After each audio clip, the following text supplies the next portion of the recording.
about the Summit of Americas, and you probably saw tonight at 6 o'clock there'll be a background call with some of our experts who later today, clearly at 6 o'clock, who will discuss the summit in detail and give you all the information that you wished for. But I wanted to give a quick preview each day of the summit so you all have it now.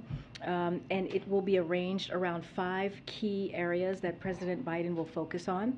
On Wednesday, the focus will be on economic agenda for the region and promoting health systems and health security. Thursday, we'll be responding to the climate crisis and combating food insecurity. And Friday, we'll focus on migration in the Western Hemisphere. You can expect to see deliverables in those areas announced by the President and other members of his cabinet on all 3 days relating to those focus areas. And one final item of note, later this afternoon, hoping before our background call at 6, we will share the list of countries attending for the summit. I know everyone's excited about that. Everyone's been looking forward to that. And also, we're going to try and end this at 4:15. I want to make sure I get to people in the back, so I just want folks to be mindful. I want to make sure that we make our rounds, and so that people could have their questions answered. And with that, Chris, you want to kick us off? Okay, I just have 2 questions.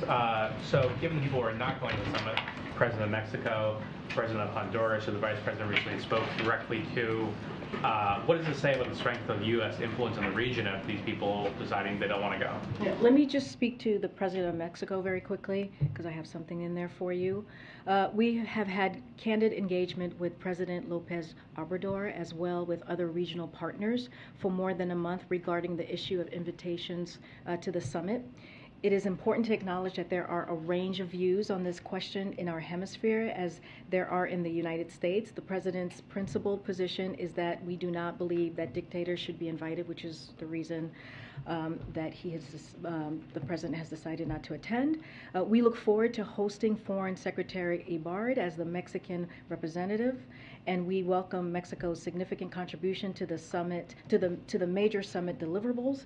President Biden and the First Lady look forward to welcoming President Obrador and the First Lady of Mexico to Washington in July for a bilateral visit. At that meeting, President Biden and President Obrador will have the opportunity to carry the work forward for the summit. To your actual question, I just wanted to make sure I dealt with Mexico because we had a little announcement there. The U.S. remains the most powerful force in driving hemispheric actions to address core challenges facing the people of the Americas: inequality, health, climate, and food security. And so the President continues to be a leader in the hemisphere. The other question is, Russian President Vladimir Putin said that if the West needs to deliver rocket systems, Moscow will hit objects we haven't yet struck, possibly expand the attacks on them. What is the administration's thinking on that? How is the White House interpreting that comment? Yeah, so I would refer you to the President's op-ed that he did just last week, the New York Times, in which he laid out our objectives, which is in Ukraine, and explain why we are sending Ukraine more advanced rocket systems and munitions. We are providing them with capabilities to help them defend their territory from Russia advances. Remember, this is Russia's advancement onto their sovereignty, onto their territorial integrity. This is Russia's war, and what we're trying to provide with historic assistance to Ukraine is so that Ukraine could fight for their freedom. Thanks, Karine. The compromise that is being worked on the Senate side on Capitol Hill sounds like it might include some incremental expansions to background checks, possibly maybe encouraging more states to adopt red flag laws, but it wouldn't be a major expansion of background checks or raise the purchasing age for semi-automatic weapons or ban magazines, large capacity magazines. How is the President thinking about a compromise like that? How disappointed would he be if it didn't include many of the things that he just laid out the other night? So let me just say that the President is encouraged by the discussions that are happening currently in the Senate by the bipartisan group that's being led by Senator Murphy and other members, and it shows the urgency of the moment. Look, so we have to remember that while there have been measured victories on gun violence prevention in recent years, there hasn't been a wide-ranging bill passed since 1994. That's almost 3 decades ago. So the president has made it clear that it's time for Congress to act. We've seen the House take some actions last week. They're going to take some more actions this week.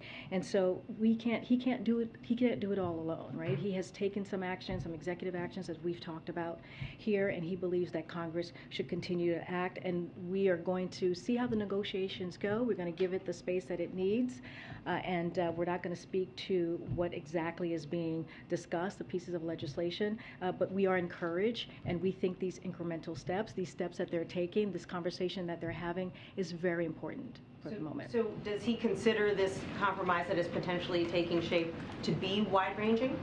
Well, what he's calling for clearly, and we've heard him talk to this on Thursday when he talked about how it is enough, and how when he went to Texas, Uvalde, the parents that he met with for more than 3 hours asked him to do something, asked for Congress to do something.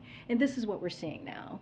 We believe Congress needs to act, and what we're seeing is that they're taking those actions by having this conversation, by having these negotiations to act. And again, we haven't seen these types of steps in a long time, and so the president is encouraged by it. He welcomes it. We have to see what will come out of the negotiations. You said he's giving them space. I mean, he's not in regular communication with I'm- either the Democrats or Republicans involved in that I'll say compromise. this. What I can say is that, I'm not going to, as we like to say, we don't read out any private conversations, and I've mentioned this last week, our Office of Leg Affairs, his Office of Leg Affairs have been in constant communications since the Uvalde shootings, more than dozens of conversations with leadership in Congress, with the negotiators, and also with staff. So that has been continuing. So his staff has been very involved in that. One more thing I do want to add. Senator Chris Murphy was on one of the networks here, and he said that he has been in constant communication with us every day during this time of negotiation, and he also said that he believes it's time for the Senate to make a move, and it's time for the Senate to take action. Okay, I'm going to just go around. I'm going to go back a little bit, but go ahead, Mary. Just following up on that, I think trying to get a sense of how the president defines success when it comes to this issue. I mean, you note those pleas to do something. Is doing something, even if it is far short of, obviously, sort of the sweeping legislation that the president's looking for, is that still a success in the president's mind? Well, I think the way that the president, and he has said this, right, which is, yes, he has laid down a sweeping list of actions. He did that very passionately and very effectively on Thursday. And what he is saying, because the parents, what he heard directly from the parents in Uvalde and families, is that they just want to see some action. They want to see that Congress actually can put their politics aside and come in a bipartisan way and deliver something. And when you think about the red flag law, I know Nancy was asking me about that. 72% of Americans want the red flag law, and so that's encouraging. That is important. And if you think about it too, if you look at the shootings in the past, Parkland, if the red flag law was in place back in 2018, that would have prevented, if it was enacted, that would have potentially prevented that tragedy. So, and now Florida has that red flag law, and it has prevented tragedy in the state. So there are things here that are very important. I think that are going to have some impact. Of course, the president's always going to call for more, but we want to see action, and that's what we're hoping to see with the negotiation that's currently happening in the Senate. And on the timing of all this, Leader Schumer wants to give enough time for negotiators to try and find some common ground, but also wants to be able to get, especially Republicans, on the record on where they stand here. How long does the president believe these talks should be able to continue if there isn't, a real formal agreement yet? I mean, look, the president wants action right away, as soon as possible. He doesn't want to. Clearly, the families don't want to wait, who have lost their loved ones, sadly. But we leave the mechanism to how this process is going to work and move forward to Senator Schumer. I'm gonna go take some in the back here. Oh my gosh. Go ahead, I know you yelled a question at me when I was walking out the other day. So on Chinese tariffs, I want to ask about the Commerce Secretary said the president has asked her to look into possibly removing tariffs on some imports coming in. If that happens, have there been conversations with the Chinese about them dropping their tariffs for U.S. products going into China? So I just don't want to get ahead of that. I know when the Secretary was doing Sunday television yesterday, she spoke to this. As she said, the president has asked her and others in the administration to look at this, to look at the Chinese tariffs. I do not want to get ahead of it. She even said the president's going to have to make a decision once it's presented to him. I just don't want to get ahead of any of that at this time. More on the Defense Production Act that was announced today, the president, taking a step back from that, what emergency is the president using to invoke the Defense Production Act? Because historically it's been in the 1950s for the Korean War. During COVID it was enacted. What emergency is it, or what's the real emergency in the solar industry for the Defense Production Act? So let me, I was going to say first, the president, when he takes the Defense Production Act, it's to make sure that he's delivering for the American people. It is an important tool that he has used a couple of times, and it has been incredibly effective. For this particular Clean Energy Defense Production Act, he is invoking the Defense Production Act to rapidly expand domestic production of solar panel parts, building insulation, heat pumps, and more. He is putting the full force of the federal government's purchasing power behind supporting American clean energy manufacturers, and he is providing U.S. solar deployers the short-term stability they need to build clean energy projects and deliver more affordability energy to American families and business. Altogether, these historic actions will cut costs for American families, strengthen our power grid, and tackle the climate crisis. And with a stronger clean energy arsenal, the United States can be an even stronger partner to our allies, especially in the face of Putin's war in Ukraine. What's the emergency in the solar industry? Well, this is just a step to get to a place where we do have a clean energy arsenal. And so this is a very important part of the president's agenda in getting to that clean energy system that he's been talking about since he walked into the administration. So this is that, and this is a way that we felt that we can act to get moving in that way. I'll come back up front. Go ahead. On the Summit of the Americas, with the U.S. not inviting Cuba, Venezuela, and Nicaragua for principal reasons, as it's been described, about democracy, does the president feel in any way embarrassed that a neighbor like Mexico is not coming? Does it rise to that level of awkwardness? Well, let me just first say that the president was aware that speaking to Obrador, that he wasn't going to attend. He was aware before the press conference was made, before he made his decision to make that announcement. So there was communication there, and he was made aware. Look, we have had candid engagement with the president of Mexico, as well with other regional partners for more than a month regarding the issue of invitations to the summit. It is important to acknowledge that there are a range of views on the question on this question in our hemisphere, as I mentioned earlier. The president's principal position is what we do not believe that dictators should be invited. That said, we look forward to hosting Foreign Secretary Ebrard as the Mexican representative, and we welcome Mexico's contribution to the major summit deliverables. And so, I mean, at the end of the day, to your question, we just don't believe dictators should be invited, and so we don't regret that, and the president will stand by his principle. Great. Okay.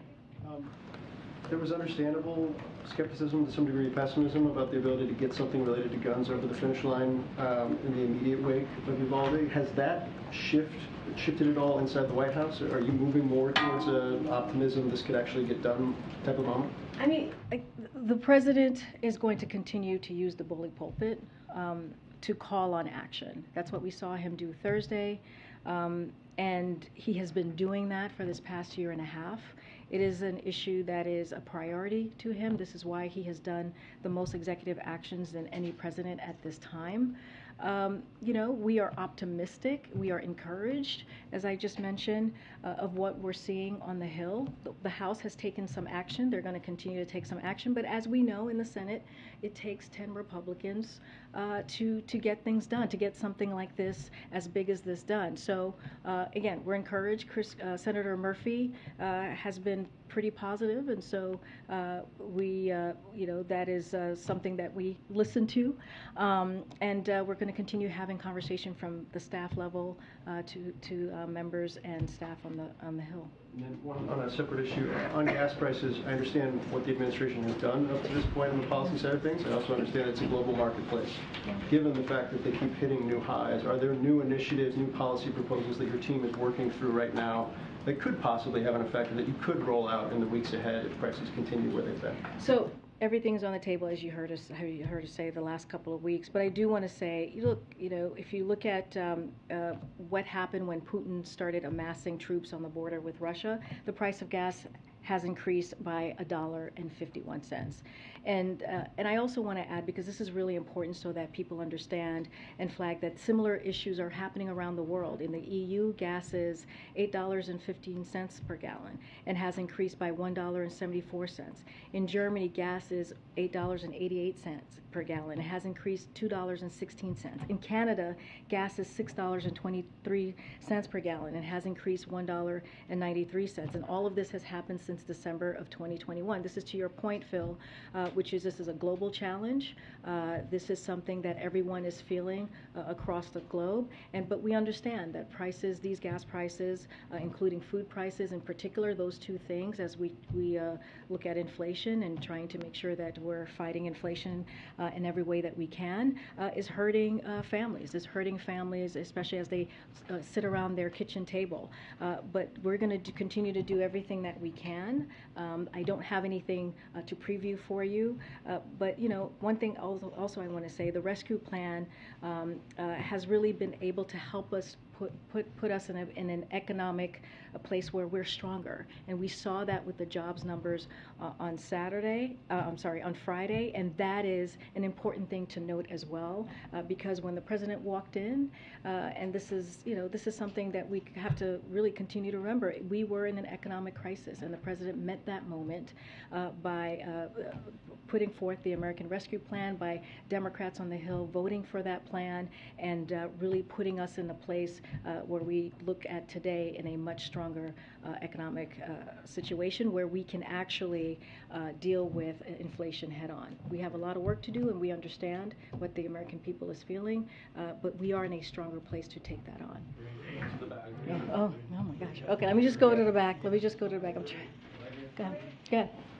Yeah, I haven't seen you in here in a while, so. So Washington Post feature over the weekend showed that the U.S. still has 94 contracts with the Saudi military, and that Americans have been helpful in the coalition's offensive operations in Yemen.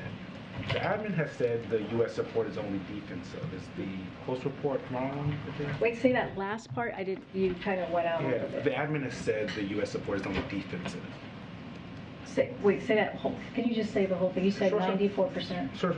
So a feature in the Washington Post this weekend showed that the U.S. still has 94 contracts with the Saudi military, and Americans have been helpful in the coalition's offensive operations in Yemen, but the admin has said it's only support is only defensive. So is the Post wrong in that? So let me speak to the Washington Post piece. Is that U.S. diplomacy under our administration has established a ceasefire in Yemen, and the most peaceful period that we have seen in 6 years. So I think the results of our approach speak for themselves, but I can't speak to what has happened earlier prior to this administration, earlier years of the war.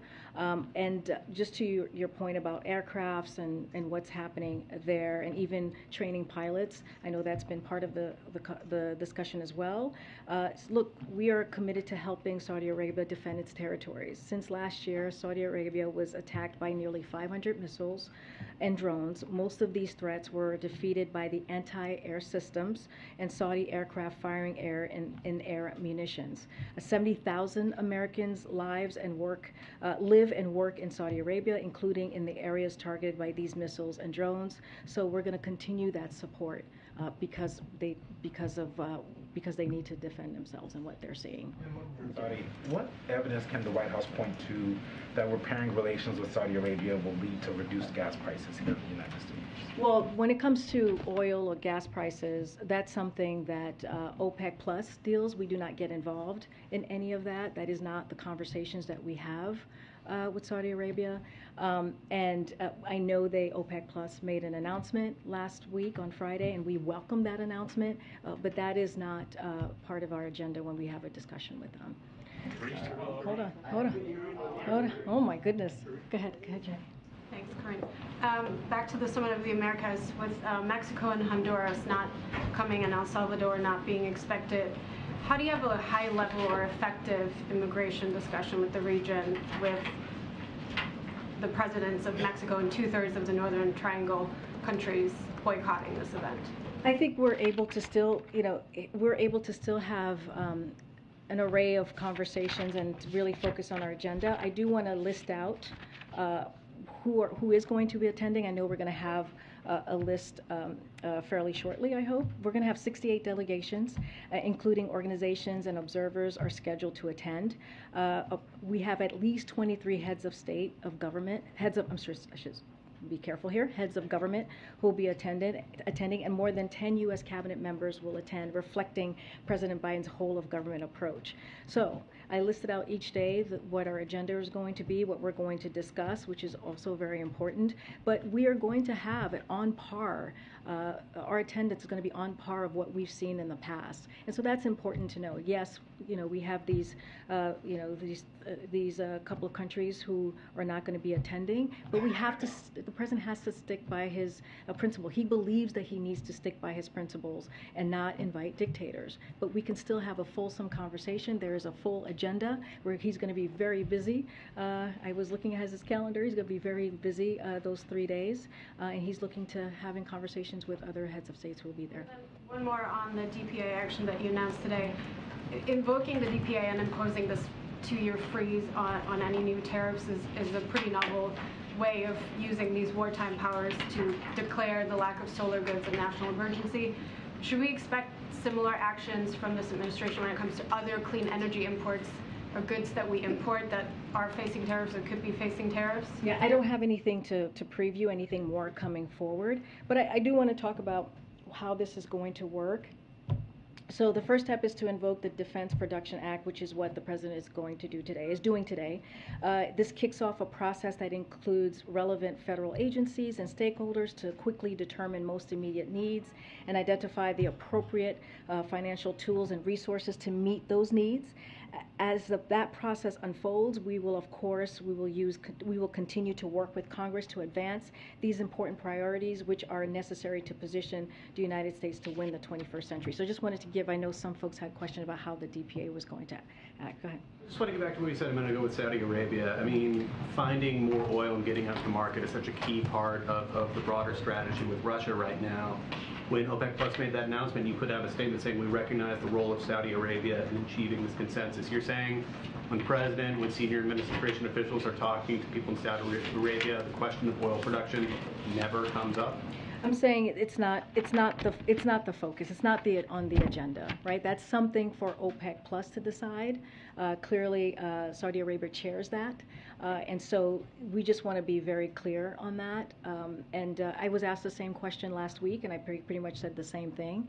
And so that's, I'm just going to leave it there. Okay, and then a quick question on the solar announcement today. I understand the policy reasons for the announcement, but given how many times the administration, the Commerce Department said, we want to be really careful to not get in the way of this investigation. I think the Secretary said my hands are tied when it comes to this. Can you just explain the administration thinking and how this 2-year pause and guarantee doesn't undermine an investigation into those tariffs? Yeah, so the president is invoking an authority under the Tariff Act that authorizes him to suspend certain important duties to address an emergency. In this case, the emergency is a threat to the availability of sufficient electricity generation capacity to meet expected customer demand. So That's the emergency there. The president's action will help ensure that we have the solar capacity additions necessary to meet our electricity and generation needs. So the president is invoking Section 318A of the Tariff Act, and that's how we're moving forward. I'm going to move around. I'm going to move around. I'm going to move around. I'm good. Go ahead, Stephen. Just to follow up on Saudi Arabia, it's been reported as fact the president has decided he is going to go this summer. You said on Friday it was still a possibility. Can you give us a sense of where that decision stands today? So we have no travel to announce today, but I can assure you that what the president is focused on is first and foremost is how his engagements with foreign leaders advance American interests. That is as true with Saudi Arabia than anywhere else, with anyone else. Just as he has engaged recently with leaders of ASEAN and Asia, and this week he's going to do that at the Summit of Americas, the president will look for opportunities to engage with leaders from the Middle East region, and we just don't have anything to announce today. But I do want to be clear here. People have been asking if it was postponed. Look, the president said himself on Friday, I believe, yes, Friday, that there was a visit in the works. But it wasn't moved or postponed. It was that reporting is actually not accurate. We were still having discussions. It was being considered, but it was never locked in. So I just want to be very clear on that. Just to follow up, Congressman Schiff said on Face the Nation yesterday the president should not go to Saudi Arabia and that he would not shake the Crown Prince's hand. He said this is someone who butchered an American resident, cut him up into pieces, and in the most terrible and premeditated way. How does that weigh on the president's thinking about a possible trip? So, as you know, Congressman Adam Schiff is someone that we respect very much, that the president respects very much. As the president said on Friday, he believes it's his job to try to bring peace where he can. This trip to Israel and Saudi Arabia, when it comes, would be in the context of significant deliverables for the American people in the Middle East region. We look forward to consulting closely with members of Congress, but again, I don't have a trip right now to announce, so there's really, I don't want to get ahead of something that we just don't have anything to share. Okay. Go ahead. Back to guns and the Capitol, what's going on there. Senator Toomey said on Face the Nation this weekend that the president has actually not been helpful, that the speech was too left-leaning. And I know I've had sources, and including some Democrats, who also feel like this White House has not really helped talks, whether it be on this or Build Back Better. Can you respond to Senator Toomey's idea that the president has not been helpful, and also what is the president doing to try and build this compromise, or is staying away from the Capitol what he's doing?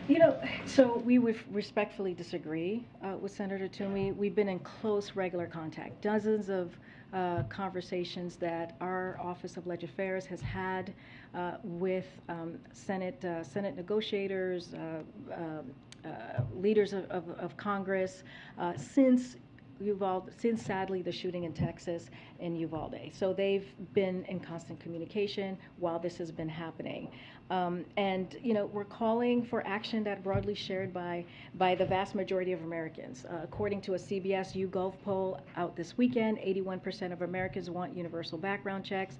As I mentioned, 72% want a national red flag law, 62% want a nationwide ban on AR-15s, and importantly, 72% agree that mass shootings are something we can prevent. And the president agrees, and this is why he's calling for them to act. But the president has been involved in this since day one, since day one when he walked in and talked about comprehensive gun reform and what he was going to do.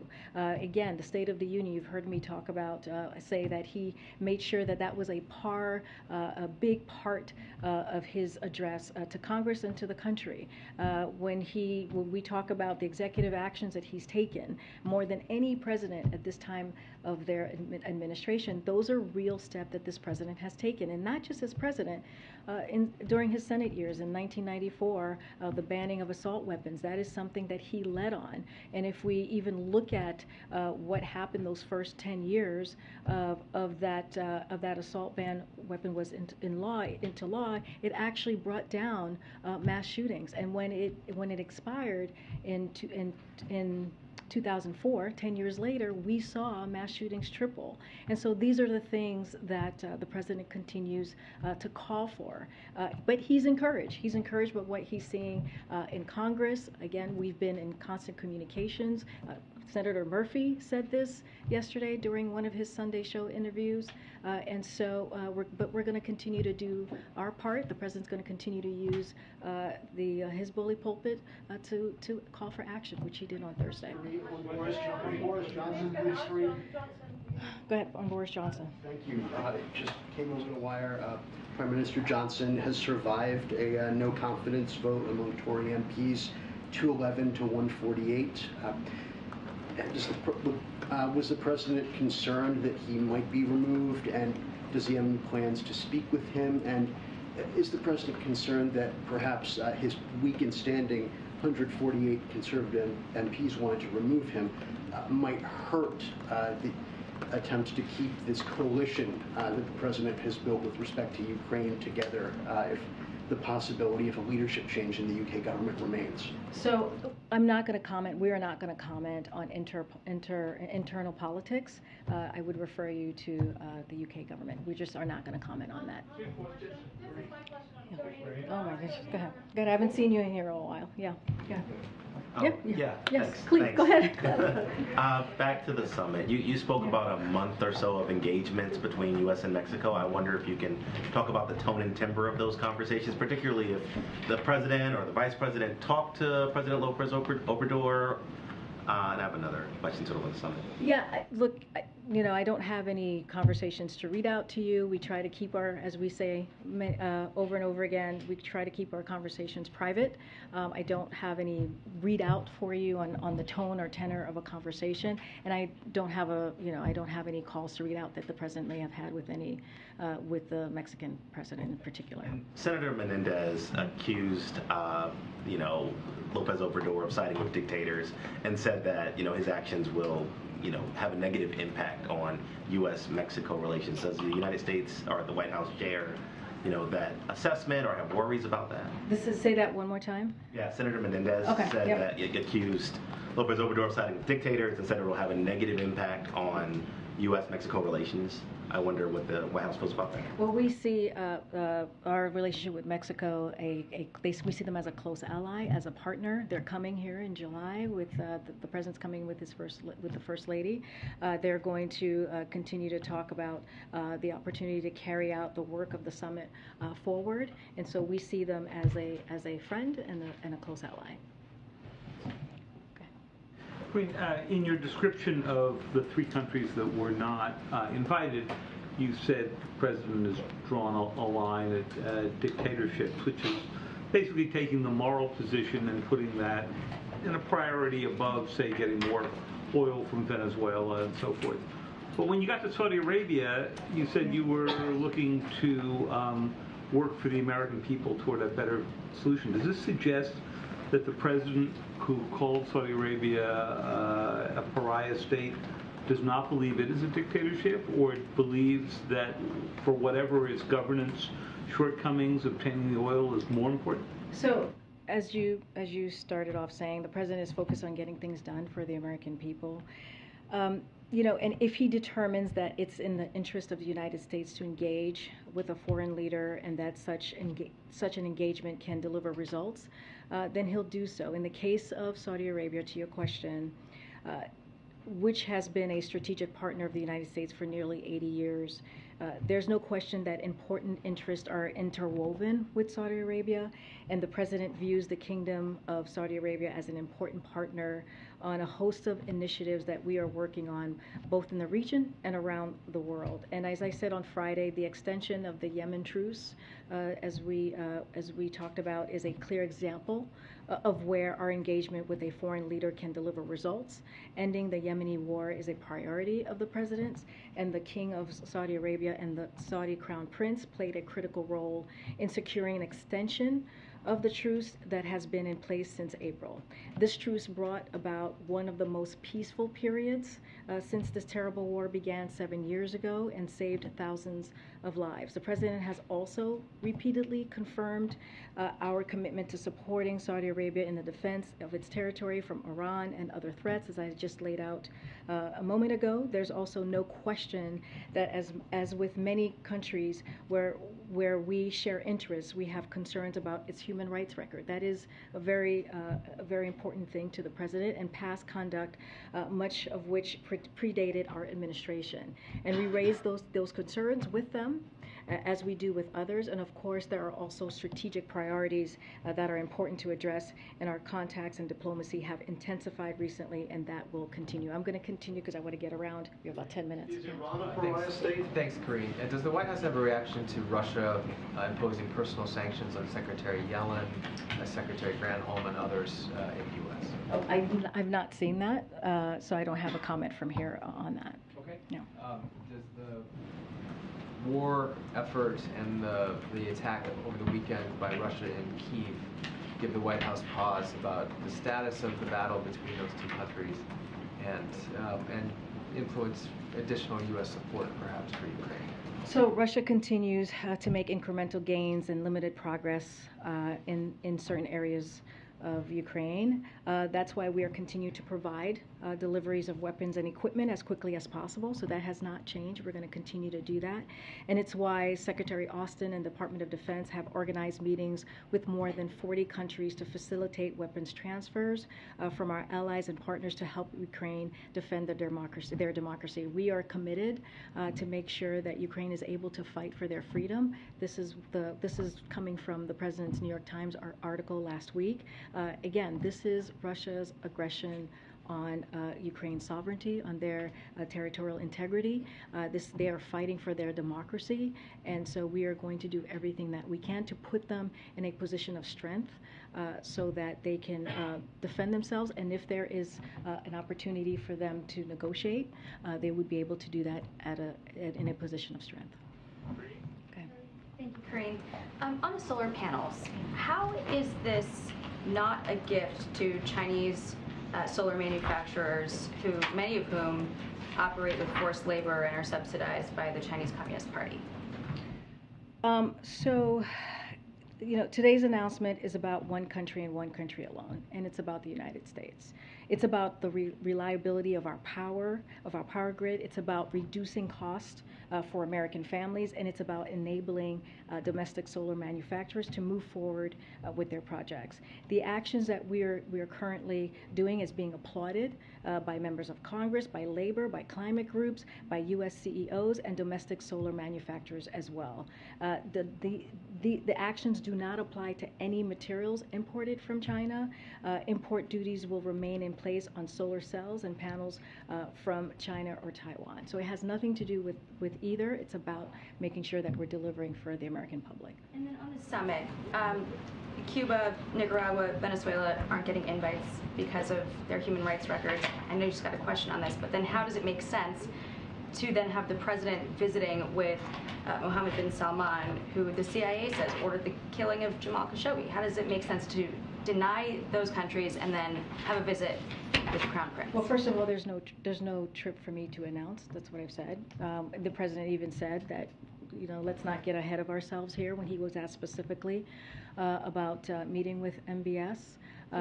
He may not do it? I'm just saying that I just don't have anything. It's a hypothetical, and I just don't have anything to announce or to speak to about a meeting. You said he's going to be meeting with. I'm telling you, I don't have anything to announce. Are there some in the administration who say he shouldn't be meeting? Well, you asked me about Khashoggi. Let me just say this. When the President came into office, we were determined to make sure that our decades-long relationship with Saudi Arabia was serving our own interest and our values as we move forward, but also preserving it, because it is also help us accomplish many important things, and that's largely what we've done. The murder of Jamal Khashoggi was something that we and so many others around the world took very, very seriously. One of the things that we did early on was to release our own report on this murder. At the same time, we initiated the so-called Khashoggi ban to make sure that any country that seeks to use tools of repression against people abroad who are criticizing in one way or another, the government would pay a price for that, and we've used it multiple times since. At the same time, we thought it was very important to engage Saudi Arabia. Yemen was one of the most important places that we wanted to do that, and we've seen, as a result of our work with Saudi Arabia, is a real progress in actually dealing with one of the worst conflicts in the world has seen over the last decade. I'm going to take one more question. Oh gosh, I'm trying to go to somebody I haven't called in on a long time. I haven't seen you in a while. So. Thanks. I want to go back to the solar energy announcement. We're seeing big increases in electricity rates in many places around the country for the summer. Regulators are warning about an elevated chance of blackouts this summer, particularly in the western and midwestern states. The DPA announcement today isn't going to have any kind of immediate impact on those events. So I'm wondering if there are actions that administration can take that would address those issues this summer, and if that's something that you're working on. Well, I had said earlier that we're going to continue to work with Congress to advance important priorities, so that's going to continue as well. But the steps we're taking today are in response, to an urgent need to grow the domestic clean energy economy and strengthen U.S. energy security.